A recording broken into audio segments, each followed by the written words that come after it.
We're in our last segment of a series called The Good Life, and here's the idea that if you belong to Jesus and you devote your life to doing life Jesus' way, there's a good life ahead. It's not a perfect life, it's not a life without hardship and heartache, but it's a good life, full of what Jesus describes as his blessing, or the happiness that comes from God, that God gives us. It's more of a joy which resides within, and that is to be compared to the happiness that is circumstantial that you get because things are going your way. And Jesus is teaching that when you belong to me, you're going to do things a new way. The heart is going to matter. Your motives are going to matter. And if you do things my way, your life is going to be full of happiness. It's going to be happiness that comes from heaven. And if you devote yourself to applying my teaching, this teaching, by the way, that we can read in the Gospels, but specifically to my teaching, then you'll experience this good life. Now, we're at the stage of our modern culture where even the secular humanist social sciences has discovered this. You may have come across this recently, but in 2013, there was a study published in a journal called the Social, Psychological, and Personality Science. And after a long bit of analysis from the data that came from their research, they actually were researching the relationship between ideology, the way you live your life, political ideology or worldview, and your subjective sense of well-being. How are they connected? And here's what they discovered. Individuals who hold a conservative biblical values reported in this research higher levels of life satisfaction, number one. In other words, they subjectively reported that their lives felt more satisfying. They also reported that they had a greater sense of happiness. They were both happy and satisfied. And thirdly, they reported positive affect, meaning they felt better. They had more positive emotion than those who didn't. So, conservative biblical values, the people who applied those principles to their life, it was discovered by a secular humanist journal and research network that those people live the good life in some way, shape, or form. And even if they don't know that they're living by and applying these principles that Jesus gave us, they felt they felt happier, and they felt like they had a better well-being. Now, I'm fascinated by stuff. I'm fascinated when non-Christian scientific psychiatrists and psychologists discover things that we've known all along. I remember when I heard Dr. Phil first lead somebody to reconcile. How old is Dr. Phil? When he first started with Oprah, what was that? Was it 93 years ago? Is that right? I remember seeing it in black and white. The TV was black and white. But I remember when Dr. Phil, I was kind of a growing, emerging young church leader, and I was working through my own experiences with counseling. And I remember when Dr. Phil basically said this to a couple that needed to reconcile. I don't know what the dispute was, it doesn't matter, but they needed to reconcile. And here's what he said. He basically said, y'all need to confess that you hurt them. Then you need to ask them for forgiveness.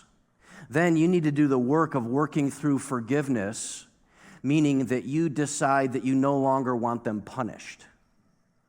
And then when you get to those stages, you don't have to be BFFs forever, but you need to reconcile and be right relationship with each other. That'll make you happier and you happier. And I was like, you stole that from the Bible. That is the Christian faith way to deal with people given to us by God. And not only that, with the ultimate model being Jesus reconciling us to the Father through the self-sacrifice of the pain of forgiveness. Old Dr. Phil.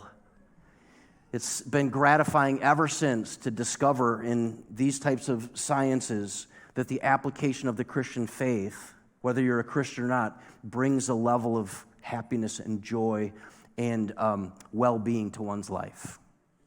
But we don't have to rely on research. We can go right to the source. We can go right to the main page. We can go right to Jesus' teaching when he says things like this. In my kingdom, you should discern between two kinds of teachers and disciples. There's two kinds of teachers and disciples, and in my kingdom, you need to be discerning about the differences. Now, today, this segment that Jesus is teaching in the book of Matthew is essentially a warning. So I get the responsibility and also kind of the thrill of being a part of God warning his church about a couple of things that have life-altering, life-damaging, life-destructive potential. And Jesus warns us. He says, hey, I don't want you to be surprised when you discover these kinds of teachers and these kinds of disciples. I don't want you to be surprised at the destruction that will follow if you aren't more discerning. I don't know about you, but I often think that there's evidence of a lack of discernment in our world just by talking to people who have fallen for the latest exercise and fitness infomercial and bought a product that doesn't work, it never worked, it didn't even look like it was going to work, and they own it. If that's you, I'm praying that you get God's discernment the rest of your life, so you don't have any of those things in your basement in the box. But it occurs to me that if people had more discernment, they would put phonies out of business. Isn't that true? If we had more discernment, people who are counterfeiting, people who are phonies, whether it's preachers or health and fitness or whether it's doctors or whatever, if people had more discernment, we could put them out of business. Jesus expects that people who belong to him and who are in his kingdom would begin to put out of business false teachers, and that we would certainly have discernment in our own life. So this last segment answers this life-altering question. How can I protect my life among Jesus' church? Here I am, I'm among Jesus' church. I have, whether I'm new to Jesus' church or I'm not new, I'm a wise, maturing veteran belonger in Jesus' church, doesn't matter. Here's the question. How can I protect myself? How can I protect myself? And if you've had a life-damaging experience among Jesus' church, you're already asking this question.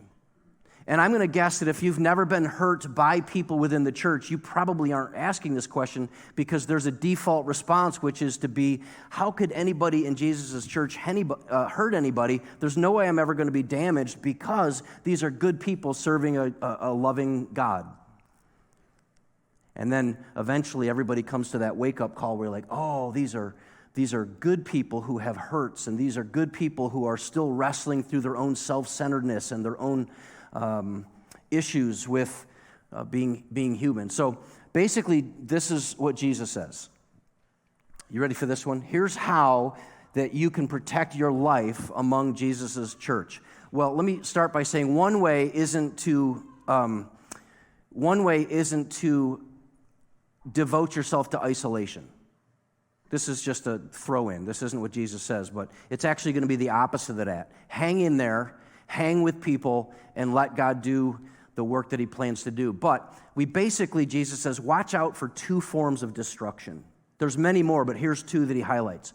One is deceptive Christian teachers. And I can't tell you how ironic and how sometimes awkward it feels that I am going to spend most of our time today trying to help you avoid getting hurt by people like me. What a thrill that is. Deceptive Christian teachers is one form of destruction. And secondly, disobedient Christian living. Deceptive Christian teaching and disobedient Christian living. Here's what Jesus says. He basically says, watch out for deceptive Christian teachers. And, technically we could have put this word Christian in what's this? Quotes. These are air quotes, right? That changes everything. That changes everything. You know what I'm saying? A preacher can say anything they want if you just do that. So he says, watch out for deceptive Christian teaching. Now I need to confess something to you, that this topic gets me hotter than most topics because it hits close to home. Because of the pain that this has caused my home when I was growing up, it's actually something that I'm a little bit more, if I come off a little, I don't know what the word is, if there's a little edge, I hope there's not. I hope there's no edge. I hope that if there's an edge in me addressing this topic, it's because it deeply damaged people I love. And so I'm not angry about it and I'm not bitter about it, but it's frustrating. It's frustrating that, and here's why it's frustrating, because people that it damaged are my parents, and there continues to be people like my parents who are being damaged by this. And that's why it's agitating to me. So, of course, we're probably all familiar with deceptive TV preachers. And to this day, they still teach this kind of deceptive principle, biblical principle called seed faith. And it's been distorted into a financial principle. And the financial principle is that if you plant a small financial gift or this financial gift seed, if you plant it, that you can expect to reap a financial harvest. Okay? So seed faith is a biblical principle, and the TV preachers have distorted it into being a financial principle where you seed that financial gift. And by the way, I have to mention that you'll notice that they want you to plant that seed, they want you to invest that seed not in your local church, not in someone else's world-class, high-impact ministry. Where do they want you to plant that seed, that financial gift? In their ministry, right? So, and if you do that, you should expect God to give you a financial increase, a harvest. Tiny little seed, you plant your gift, you get a financial harvest. So my mom bought it. She went all in on it.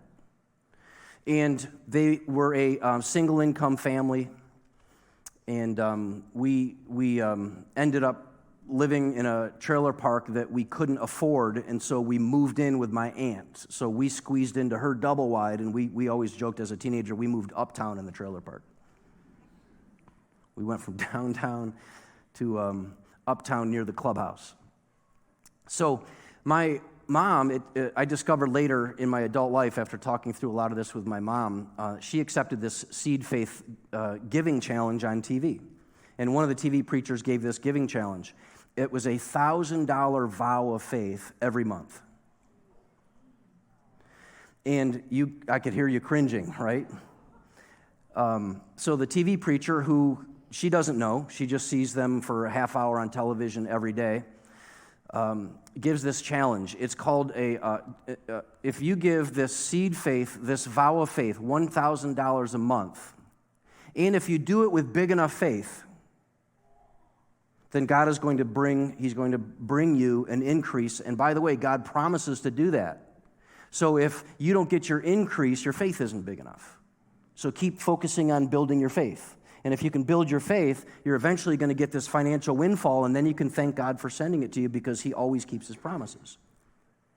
So one day, my mom waves this envelope. I didn't know at the time how much that she was giving, but I knew she was a faithful giver to the TV preachers. And so one day she waves this envelope. I got it. Got my increase. And by the way, I should add, I don't want to forget to say this. I wholeheartedly believe that God honored my mom's faith. God worked in ways that were beyond what we could see, separate from TV preachers damaging my family and my parents. God honored her faith.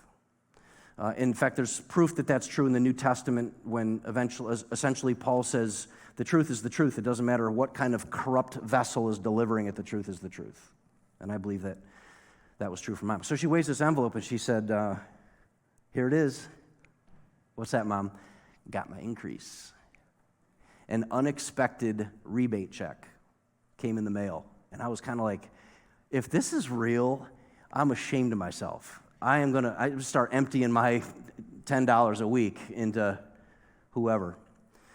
And so I opened it up, and of course, I was kind of struck that it's like $75. And I said, Mom, if you do the math, I think this is a decrease. I think you got a decrease. But isn't it precious a bit that my mom didn't care about the number? She was doing something for God and believed that God did something for her. I love that about my mom. I love that childlike faith that my mom always expressed. What I didn't like is that $12,000 a year out of my dad's very, very modest union income was getting sent away to somebody to build their third and fourth house on the shore around the world. I don't believe that the responsibility is on the TV preacher to shut their business down because it's fraudulent. And I don't think that Jesus thinks that either. I think Jesus thinks it's our job to be so discerning that we put them all out of business. And that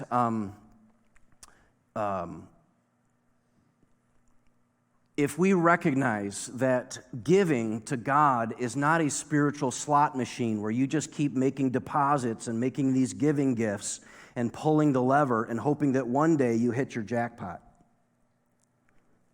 And in some ways, you can see how this teaching is a shortcut to getting rich quick with the sanctification of God, basically. And it I think, unfortunately encourages people to play some kind of spiritual, financial slot machine and just waiting to hit the jackpot. So the damage in my family, there's a lot of ways to consider the damage, but one of the ways that our family was damaged is that we were stuck in my aunt's home they were stuck in my aunt's home the rest of their lives, living with somebody else in their own home. And a lot of that, I think, was very, very difficult for my dad to accept. I think I've mentioned this to you. It was so difficult for my dad to accept that he would get bills. I've told you this before. This is crazy. How many of you pay your bills on time? No fail. Raise your hand, no fail. Okay. You might want to cover your ears on this one. We discovered long into our adult lives that my dad kept a bag behind his driver's seat in his van full of bills, invoices, unopened. Unopened. So those of you who pay your bills, imagine this. Imagine you get your bill and you're like, oh, I don't know what I'm going to do with that. And driving around for years with a bag full of unopened bills and invoices. And it also explains why when the phone would ring, my dad would say, don't pick that up. That answers the question. So, but I feel for my dad because he was put in that position by emptying ourselves into somebody who was exploiting them through spiritual principles. And Jesus says, beware of false prophets. We might better understand this as false teachers. Beware of them. In other words, it's our responsibility to beware that they exist and that they're out there disguised as harmless sheep. It's interesting, right? Jesus doesn't say, I want you to be careful because there are times you're going to be together when these wolves come in and they're just going to start tearing people apart with their false teaching. They don't look like wolves. They unfortunately look like regular folks. They also look like regular pastors. They look like people who can be trusted, who are actually harmless. But it turns out they're disguised as harmless sheep. They're vicious wolves. And their intent is for their own glory. Their intent is for their own enrichment. And their intent is for division.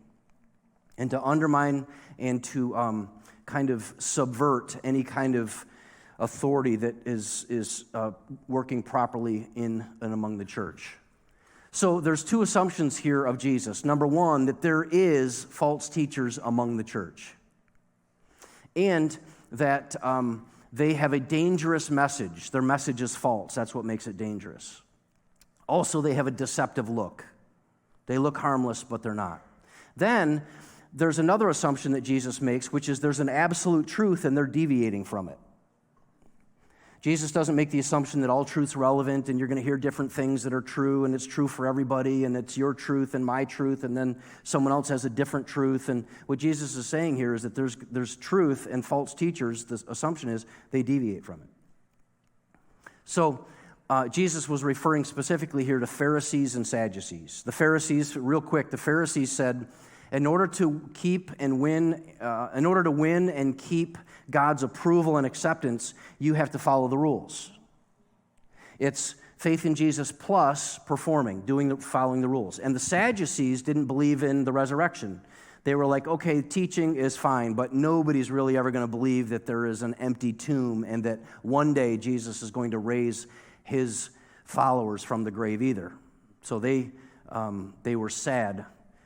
There were Sadducees that did not believe that. So Jesus also implied false teachers would increase, that as time would go on, the gospel is going to go out, but also the false gospel was going to continue to increase over time, that was going to begin to expand over time. And that deceptive teaching happens among churches like ours is a fact, when a teacher deviates from the absolute gospel truth.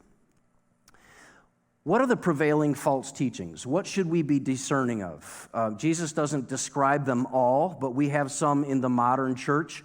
There is a mini list of dangerous false teachings that kind of are gospel-related for the most part, and maybe in one way they're not. But one of them is the prosperity gospel, and this is a part of what my mom took the bait on and went for, and not just her, but I mean limitless numbers of people. Anybody else know people, love people who took the bait? And it's agonizing, right? So the prosperity gospel is basically this: in exchange for and as a reward for your big faith, that God actually favors you. He gives you physical health and financial wealth as a reward or in exchange for your big faith.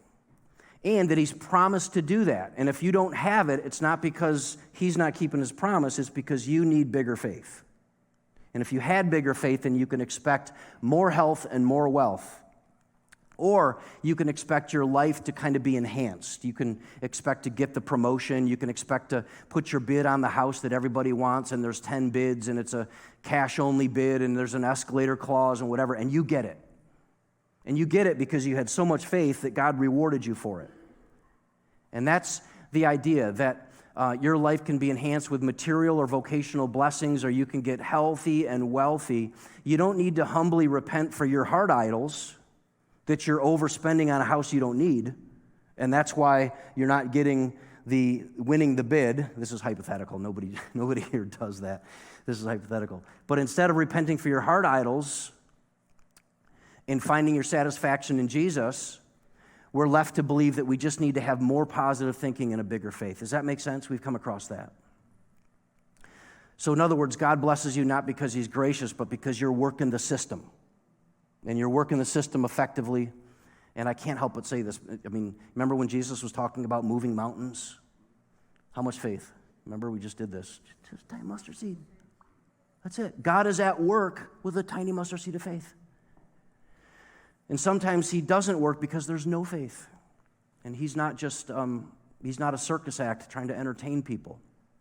So, secondly, there's a performance gospel. A lot of us are very familiar with this, maybe more familiar with this than the prosperity gospel, which is you can behave your way into God's approval or you can behave your way out of God's approval. When Jesus teaches that the only work that I have for you disciples is to believe. And that seems so unbelievable that that's the only work. Believe and trust. Then God justifies you not by your performance, but by the performance of Jesus. Not by your self-sacrificing obedience, but by Jesus' self-sacrificing obedience. It's completely 100% based on his grace and not on my performance and my effort. Okay, there's all kinds of little strands in which the church gets tormented by performance gospel. By the way, if you're performing well, who gets the glory? I do, or we do. Right? If I'm performing well, I get the glory. That's another aspect of it. So the next one is universalism. This is another kind of modern, we would call it maybe a dangerous false teaching is universalism, and that is that God is so loving and gracious that in the end, he saves everyone. That he doesn't only save people who have faith in Jesus, that everybody is a part of his salvation, regardless of their faith in Jesus, regardless of whether they have never repented, regardless of if they've been following another spiritual leader or guru. Eventually, everybody gets to the top of the same mountain, and God is like, well, I'm very merciful and gracious, so all that stuff I said about a narrow road, never mind. You're all in. So universalism also, I can understand the universalist who is trying to identify that there's no way that God has it in his nature to separate himself, and that there's no way God would allow someone to be punished like that. And I could certainly understand where they're coming from. But the idea that Jesus said, I am the way, the truth, and the life, and he didn't mean it, that he meant there are many ways or any way, is really, really hard to swallow. So another teaching that's a main cause of painful division, we're experiencing this in the U.S., the church in the U.S. right now, which is individual autonomy, which is not really a gospel, but it's the idea, this is causing a lot of division among God's church here in our country, and it's individual autonomy. And it's one example would be this. It's the belief that the individual determines and designs their own identity. That the individual gets to decide what it is, determine what it is, and to actually design who they are. And of course, we know that's related to whether it's, especially in the gender category, that a person must deviate from traditional biblical truth that identity is biologically designed and determined by their Creator or their Heavenly Father. And that each person lives to humbly receive that identity, not design it and determine it on themselves. And when someone does that, and there's a whole list of categories in which somebody does that, when somebody says, I reject the way that God designed me and I reject what he's determined for myself, that's somebody who's saying, I am living as my own God. I myself get to determine things that God determines, and I get to design things and redesign things that God designs, right? What would we call that? We would call that individual autonomy. And you see this you just go back to Genesis chapter 3, and you see Adam and Eve saying, I am doing things my way. And I mentioned this last week. Sin is essentially them saying, leave me alone. Leave me alone. I design, I determine, I do my own thing. We would call that individual autonomy. So one example of receiving God's design and receiving God's determination for my own identity is accepting my race as my race. Right? How else should we identify them? Jesus says you can identify them by their fruit. That is, by the way they act. So when you're trying to discern who are the false teachers, it's tempting to say, what are they saying? Jesus says, pay attention instead. What are they doing? What are their actions? How are they functioning? Judge the way they act, not just their charismatic and insightful words, right? In other words, this is why there's extra trouble for those of us who consume social media preachers. When you consume TV preachers, social media preachers, Instagram preacher, YouTube preacher, when you're consuming those kinds of preachers, there is no way to inspect their actions.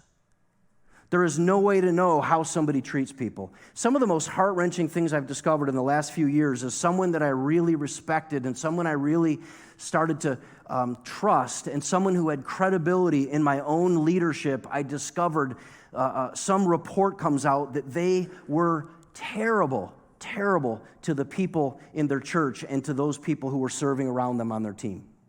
And I think to myself, of course, I don't have any idea who these people are.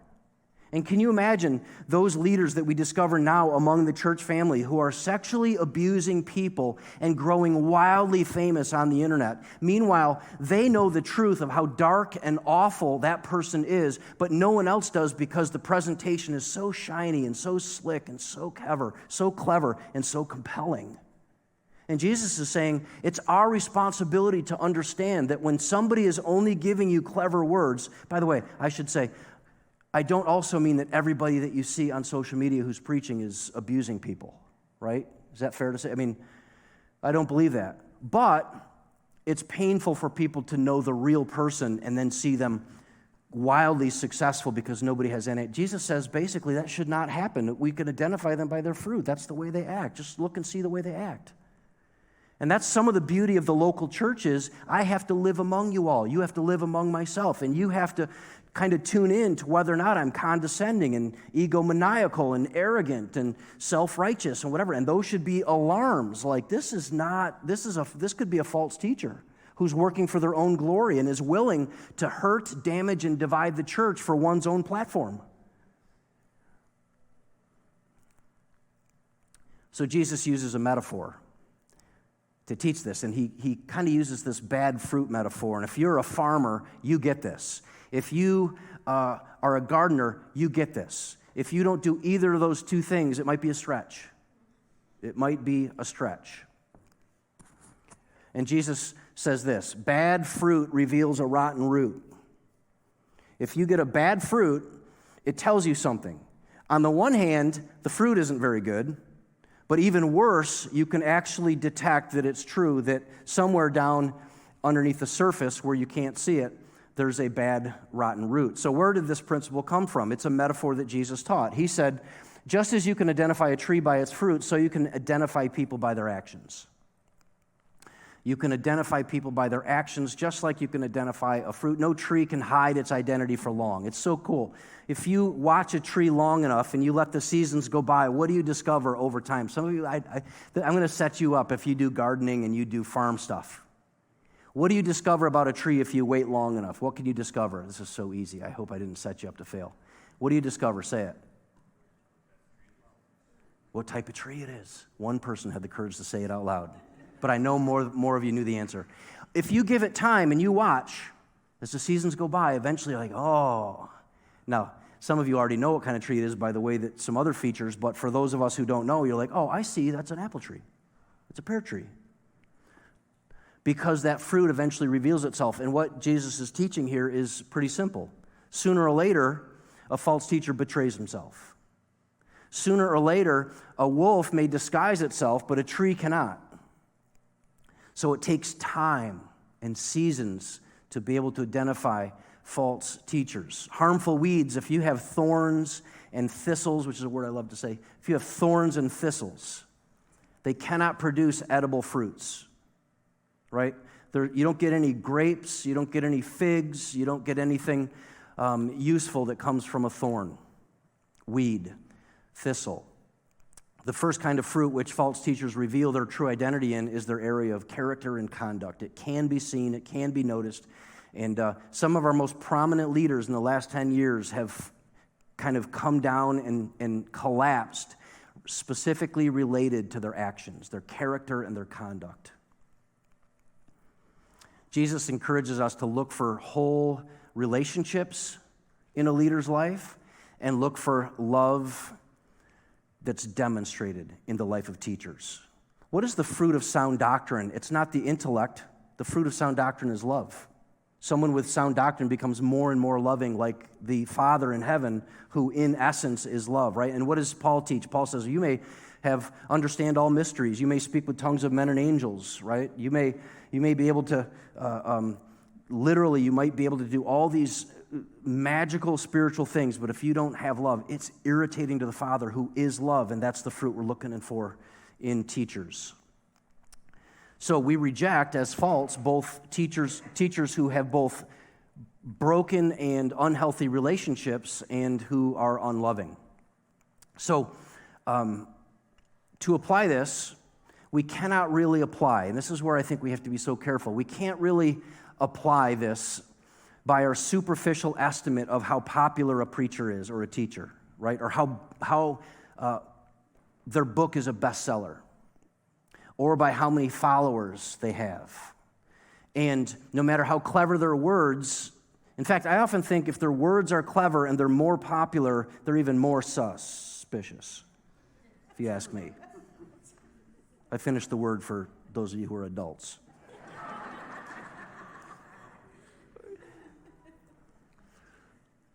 So we have to rely on a close and critical scrutiny, and we look closely at a teacher's character, conduct, their message, and their motives and their influence, and is it consistent? And that's why churches should take on the task of leading with elders among a team or a group of people who hold each other accountable and can really influence change when somebody is straying. So, Christians who are gentle, loving, patient, self-controlled, demonstrating the fruit of the Spirit. So when you're thinking about what fruit are we looking for here, we're actually looking for the fruit of the Spirit. And when you come across someone who is impatient, unloving, and harsh, and you come across a teacher who doesn't control themselves, you have a sure sign they're not operating in the Spirit, and the fruit of that root is being demonstrated. It seems so simple in those occasions, doesn't it? It seems so easy. And as you know, when you know and love people in your own church and your leaders, it's difficult. So, discerning teachers doesn't mean judging and condemning. I recently came across a YouTube star who is basically the apostate police. So he's going around and he is gathering all the promotional pieces and all of the conference speakers and all of basically anybody and everybody who he's seeing online, and he is categorizing them as apostates. And that's his full-time job. And I don't think that that's the spirit of what Jesus is saying here. I don't think Jesus is saying, hey, start up a hobby. Live your life to be condemning and rejecting and judging. Instead, I think he says a good pastor is going to feed their flock, have discernment if there's feeding, if it's a good pastor. A good pastor is going to care for and bring truth that brings unity among the church family, and possibly even focus on the essentials of the Trinity God and the divine and exclusive nature of Jesus, along with the reliability and authority of the Bible, and how one is saved by faith alone. And every false teacher is going to divide with errors in those specifics. And a professional clergy, by the way, just doesn't do anything and lets the wolves terrorize the flock. Out of fear, the professional isn't willing to do it. So there's another warning that Jesus gives us too, and he says that not every impressive teacher is harmless or even a Christian. Not every impressive teacher is harmless or even a Christian. Now, this is kind of fascinating if you consider this, right? Because it's one thing to think, I'm listening to a Christian teacher that's behaving badly. They might be a false teacher. But the interesting thing is it's also possible that they don't even belong to Jesus. And that's hard for me to get my mind around, is that you think about it, the book of Acts is loaded, I guess, with people who are trying to get the power of Jesus for their own benefit, for their own wealth, right? So who does enter heaven? Check this out. Not everyone who calls out to me, Lord, Lord, will enter the kingdom of heaven. Well, only those who actually do the will of my Father in heaven, Jesus says. Only those who do the will of my Father in heaven. Only those who are living submitted to the Father in heaven will enter heaven. On Judgment Day, many people are going to say, Lord, we prophesied in your name. Lord, we cast out demons and we did it in your name, not our own. Lord, we were there working with the people and working among the church, performing so many miracles in your name. Now, I don't know about you, but I've been around people who are publicly prophesying, casting out demons, and also kind of initiating miracles. And Jesus is saying, just because that's happening, they may not even be Christian. That's a head scratcher. That's a head scratcher. They may say at the end, Lord, I was doing all this work and I was doing all this really high profile, very, very popular ministry. And Jesus says, I will reply to them, I never knew you. I never knew you. Get away from me, one who breaks God's heart. Youch. That's worth studying, I think. It's also more proof that there are people functioning among us who look like dynamic and world-renowned Christian leaders who may not even be Christian. That's intense. That's why we have to be so discerning. That's why we need help, and we need the body, and we need to know people over time. And it also means that not every teacher you're seeing on YouTube, Instagram, or attending their church, or every Christian leader who you're reading or listening to in Sunday services will eventually end up with God and his people in an eternal heaven. Fascinating to me. Results, this is also important, results do not indicate authenticity, right? Results, and I think this is probably true for a lot of us, results, I think, stall or kind of like really slow us down with our discernment. Because what we say is, good things are happening. Look at all this good ministry here that's going on, right? Demons are being cast out, miracles are happening, and for goodness sake, there's prophecies that are being shared and advanced. but the results do not indicate authenticity. So instead, we have to inspect their life, fruit, not their ministry results. What else could destroy my life?